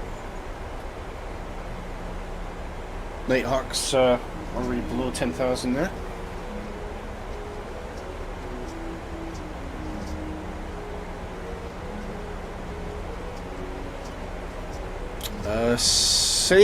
Salem's, is it Salem or Salem? Vanessa says hi. Hi Salem, how you doing? Great to see you, babe. Hit the like for me. Hit the like, that'd be great. I'd really appreciate it. And subscribe as well if you like. No, hope you're doing well. Thank you for saying hi. Wow, look at that. Never seen this right mismatch. I don't know if this is actually how it is or if it's just like a nice little glitch here. We got winter and then a bit of summer weather there. I don't have much in the way of the clouds. I might leave the anti-ice off actually. I don't think there's much to worry about. Wow. You're doing well. You're doing well, Salem. Yeah, perfect. Glad to hear it. And good afternoon, J-Hog. J-Hog's dropped in. Oh, J-Hog, where have you been today? I saw you flying last night, J-Hog. I was loading up the Alaskan airports. I think it was at Juneau, just to kind of preload the cache for the flight today. And I saw, and there was J-Hog right beside me, and I was like, hey. So I watched you taxi out and take off. It was quite cool. I'm doing all right though. Good to see you. How's the Mrs. J-Hug? Is she doing okay?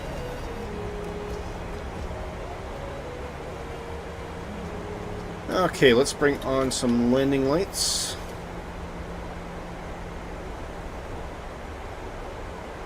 Wow, look at that. This is stunning.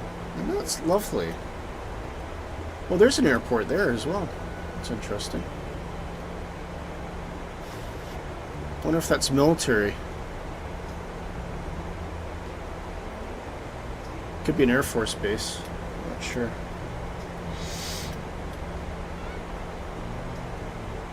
It is, was it Papa Alpha Golf Sierra?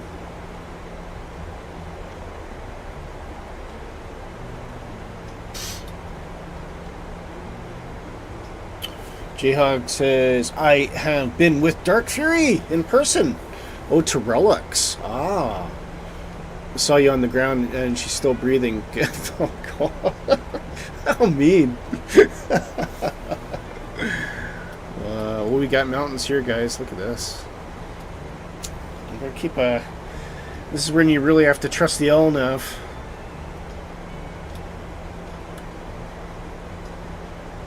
$3,400 above, yeah. This will be interesting. This looks a bit ominous, doesn't it?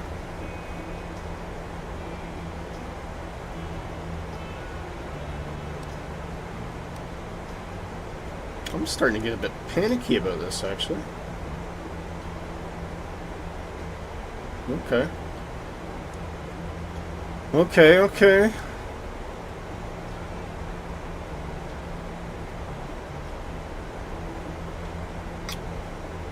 She's good. All right. Setting off back to Dark. So see you later. Yeah, no worries, J-Hog. Have a safe trip. Dan says J-Hog been having a meeting about his illegal underground relish trading ring. Absolutely. Absolutely. All right. Please pack up the cabin crew.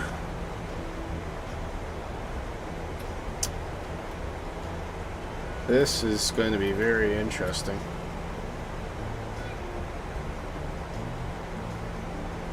Might have to go, if we haven't calibrated this course properly, we may have to go to manual and toga in a hurry.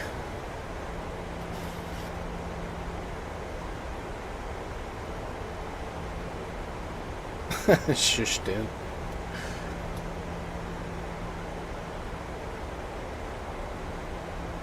This is really something, isn't it?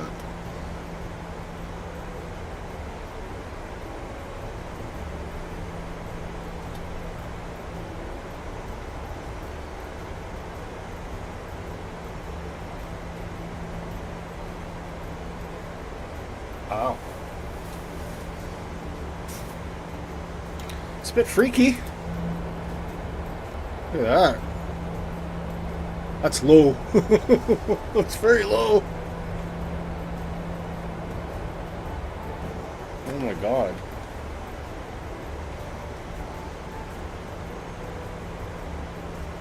I think that must be the trench that you were mentioning. What does the chart say? It looks weird. Yeah, it not much, really. The route was direct. As long as you were 3,400 above at Eugene. Yeah, it is really skirting the hilltops here. 2,500. Quick question. What do we know? Do we know what the update was? No. I have no idea.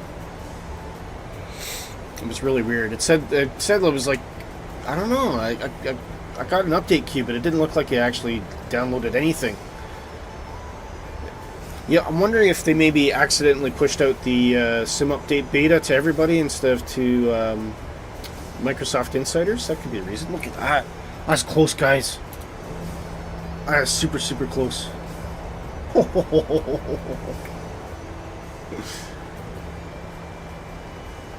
That's really cool.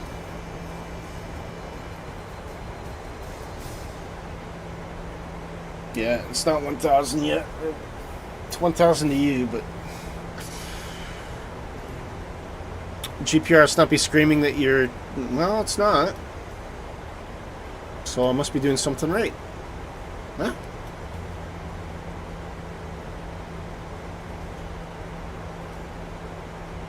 And we're clear of it now, so everything's all good in the day.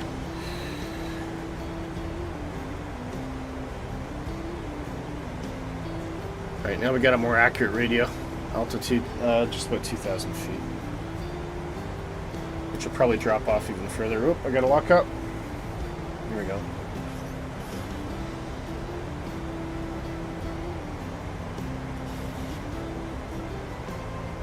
Okay, I think I'm gonna slow to 210. Oh, I was already kind of doing that anyway. Let's bring out some flaps here.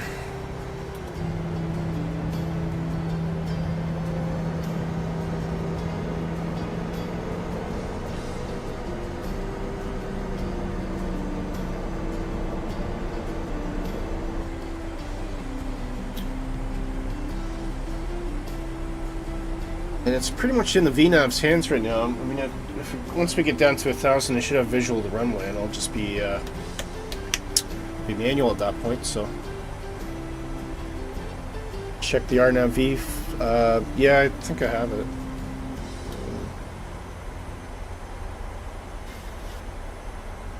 It's basically direct in. Like there's nothing. 3,400, drop into 27, and then there's a midpoint. 2,500. There's a midpoint in the approach there.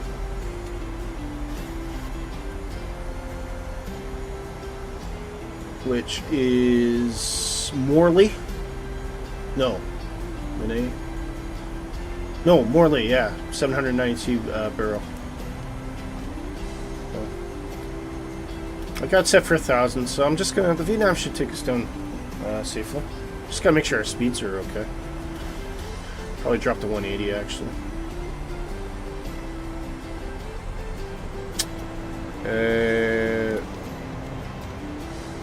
What was our 130 touchdown speed?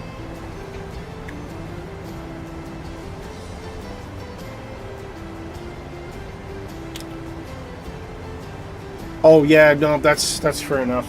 I know I've probably done something wrong on the initial approach. I get that. Those issues are behind us.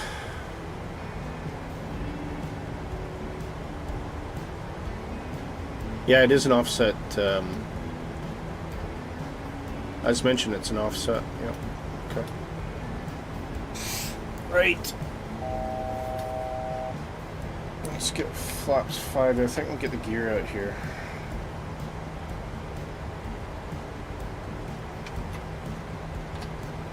160 commanded, I think.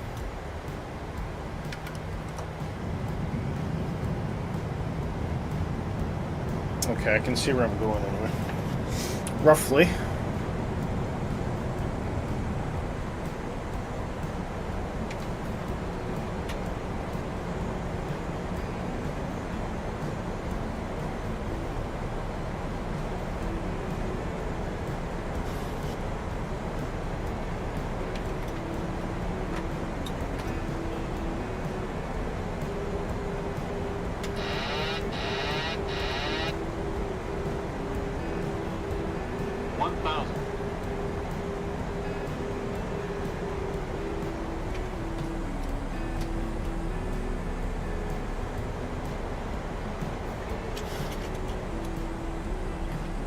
Okay, full flops.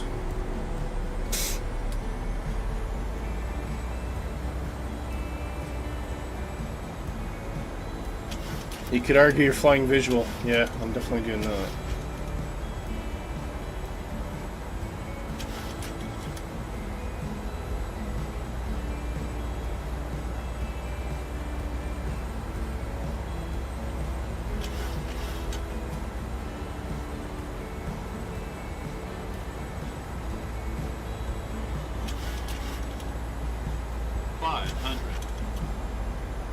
Approaching minimums. Probably getting a bit too close to a hill there. 400.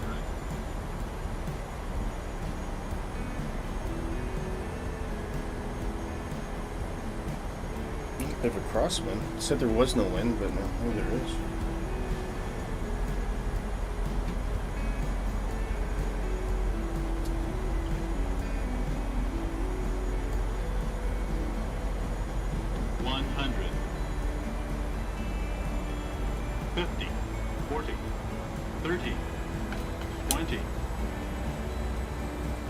One drop.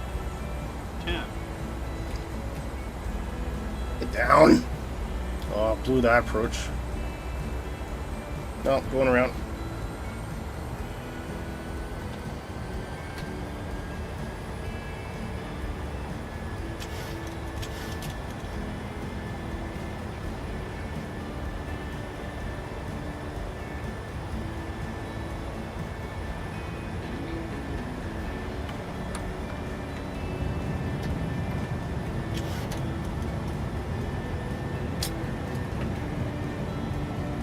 Everything was cooking with gas, and then I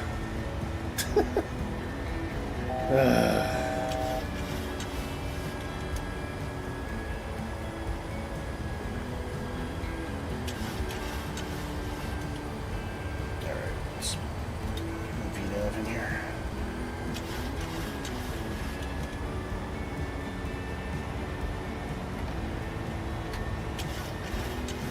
This will not be the published go-around procedure.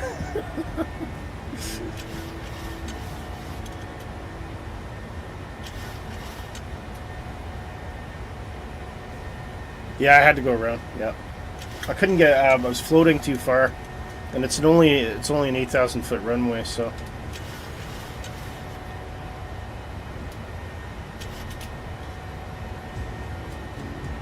Okay, we're above MSA now, anyway, so.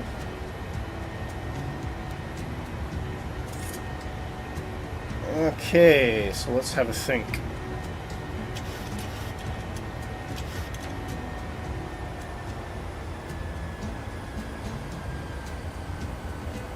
Let's have a think. Alright.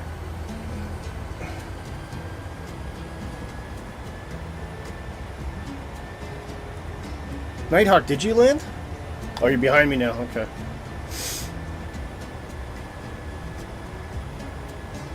Bank angle. Yeah. Alright. Here's our runway. No, it was a good approach. Everything was good. And then, at least we get a shot at Nighthawk coming in now.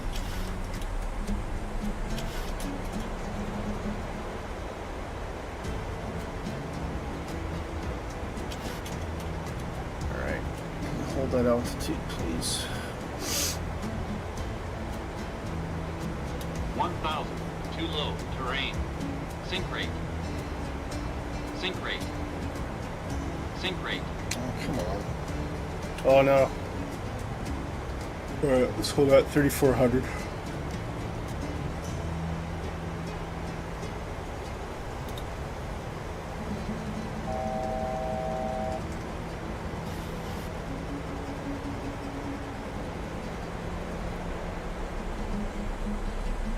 Oh, God, I wish there was a quick way to get that bloody...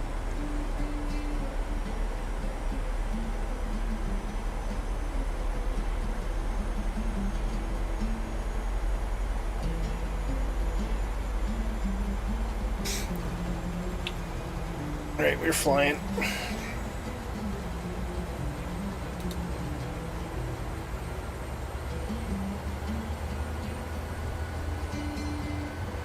Let's try this again, shall we?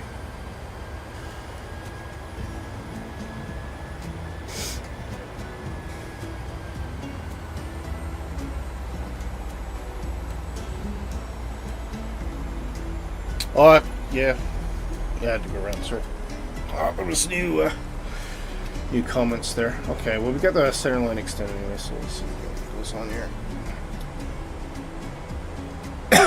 Mongoose. That was our published go-around procedure, which I did not follow. I'm not that good, guys. I'm just not that good. Right, let's put this on the rows, actually. How do I do that again? No.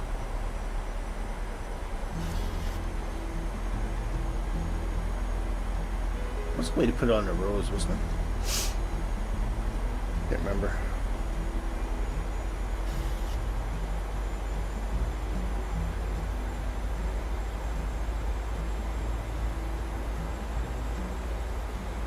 OGEM is there, so I think OGEM initially was... That's our target. I'm just gonna have to do this manually, guys.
I'll read that after, Dan.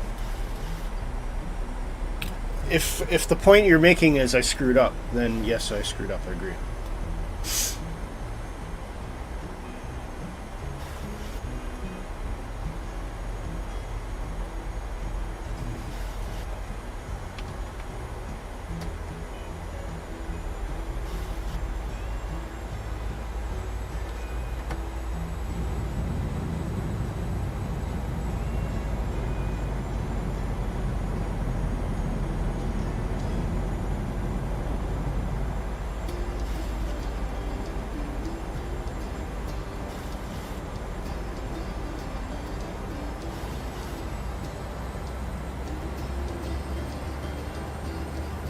just hope I'm doing the right thing by this airplane.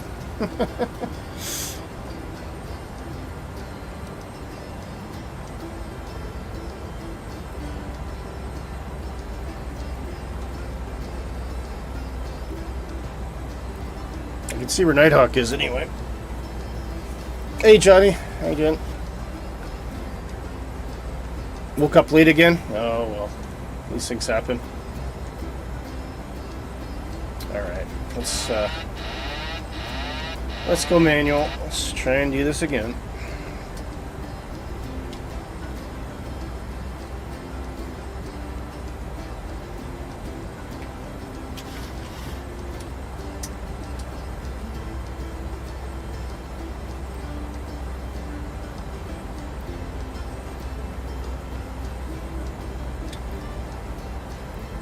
Oh well, you can't get them perfect every time, eh?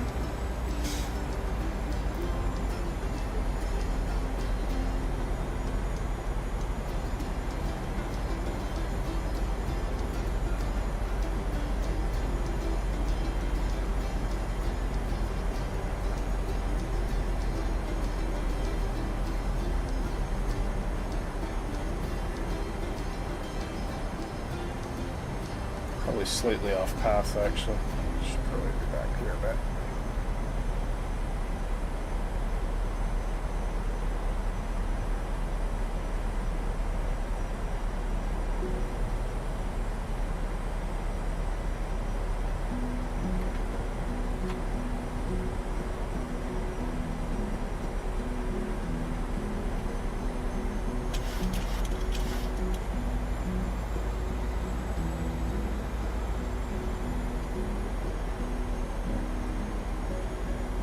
Trust your eyes, use the force. I love it.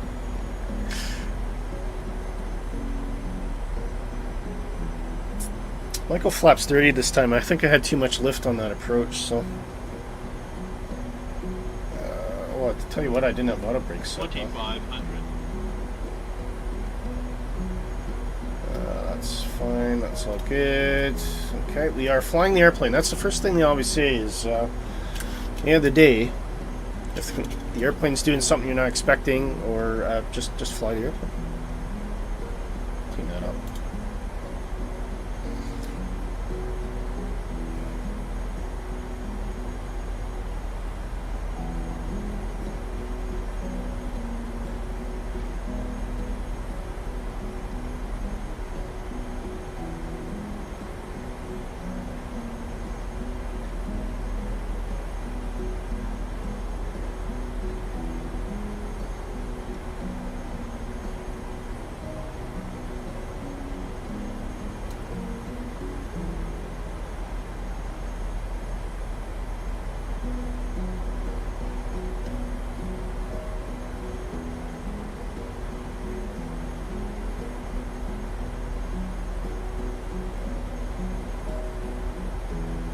Oh, we're a little bit later now anyway.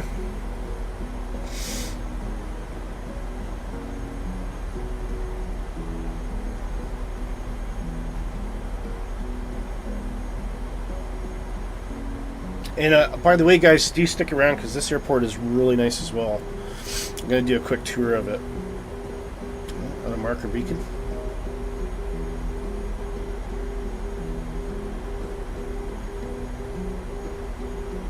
Skim the island 800 feet. Still get it. Still pretty happy.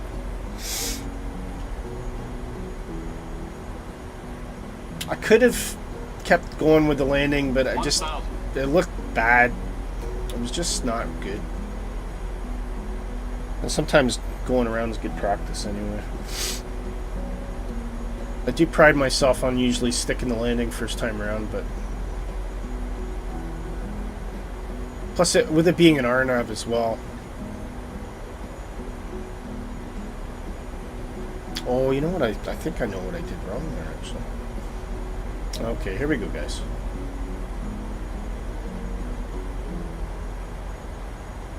$500, $400, $300.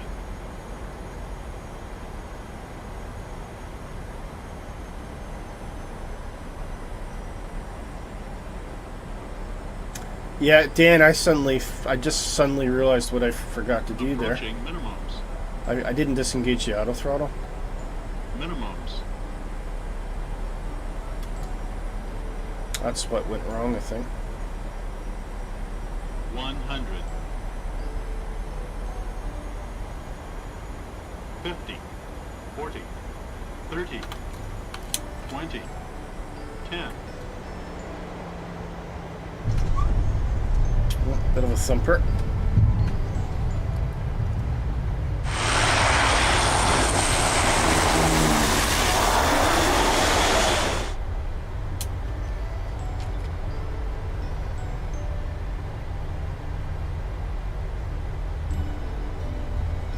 Oh, well.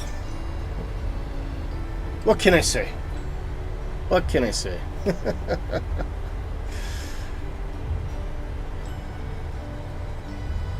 281, not great, but not bad. Not bad.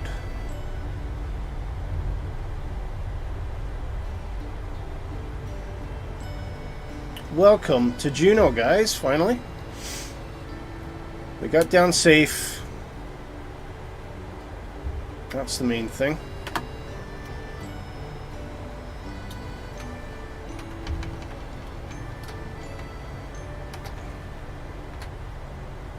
And let's go and meet Nighthawk at the terminal.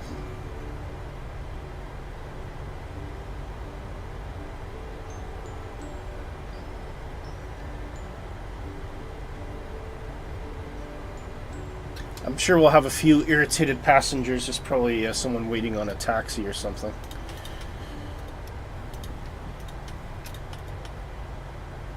But these things happen.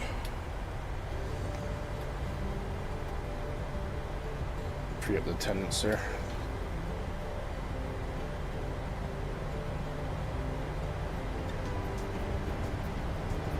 But this, again, this is another really lovely little airport.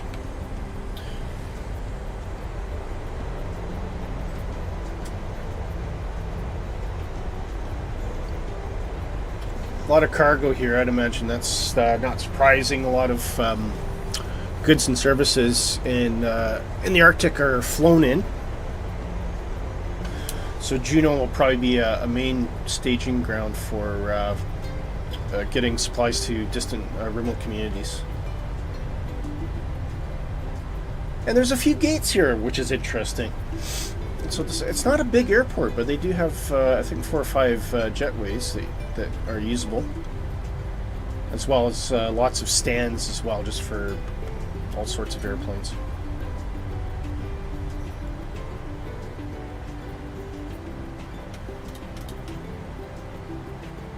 I don't know why I turned the runway turns.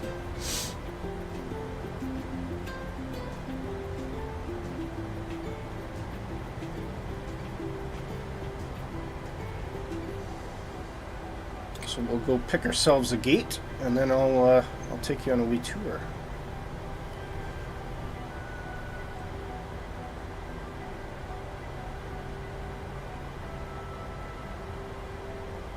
Oh, looks like that guy's waiting for me anyway, so I'll just head in straight. You had 3 landing rates: 537, 329, and 47.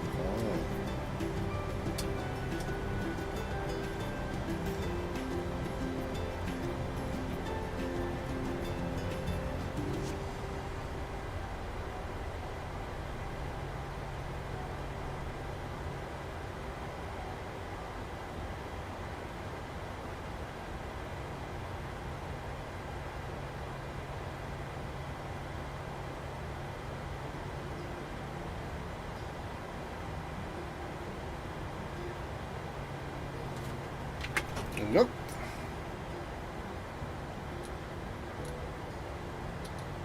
I'll leave the APU on for the time being.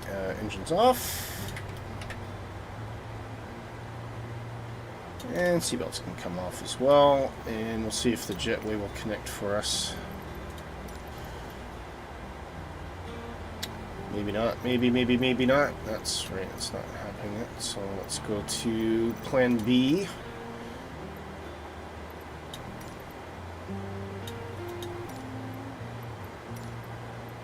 Here we go.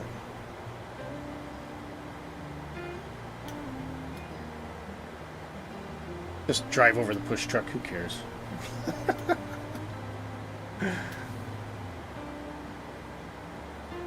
Cool, okay.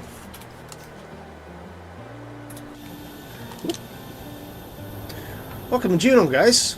Oh, Nighthawk must have the scenery. He's sitting perfectly on the ground there.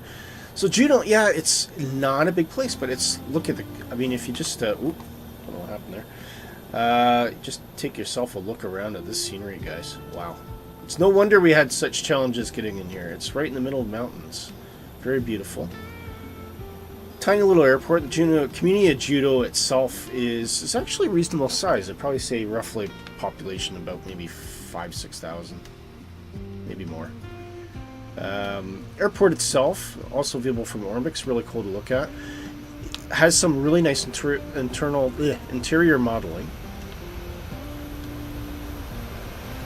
and it's really just like a local community airport. It's the best way I could probably describe it. If we just take a quick peek look in there, look at that, very pretty.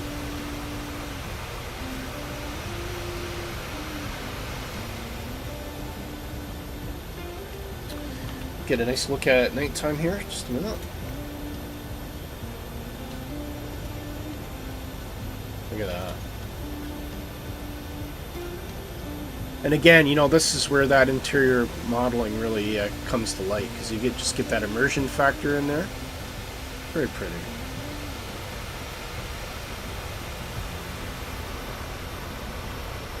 I wouldn't mind flying out of this airport any day. It would be quite pleasant. And the city of Juneau just comes alive as well. Yeah. Nice cargo area over there. And a good look at the runway lights as well. Pretty good, eh? Ooh, there's another community over there, look. Yeah. Can't say anything bad about that. Quite nice.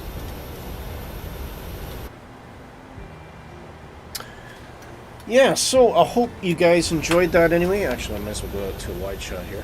Oh, stop it.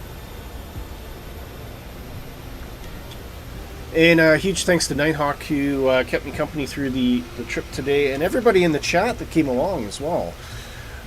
Big shout out to Dan. Dan, thank you for staying with us the whole time. And Johnny, who popped in at the end as well. Christian, great to see you.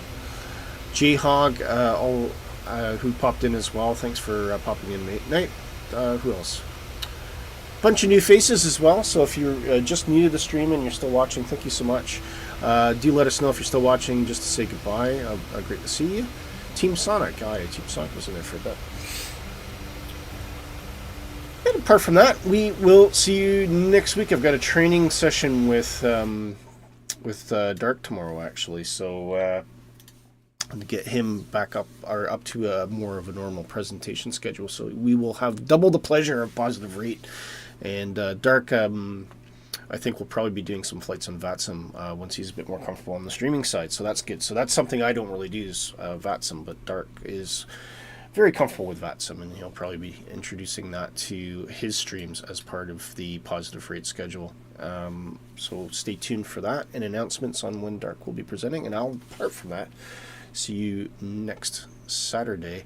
Dan says, thanks, Willie. Always a great stream. And a go-around. Yes. Yeah, something interesting happened this time. It wasn't by the book, so that's always good. Love the approach, and went manually around the island. Yeah, that's it. That's it. So apart from that, guys, wish you all the best, and we'll see you later. Take care.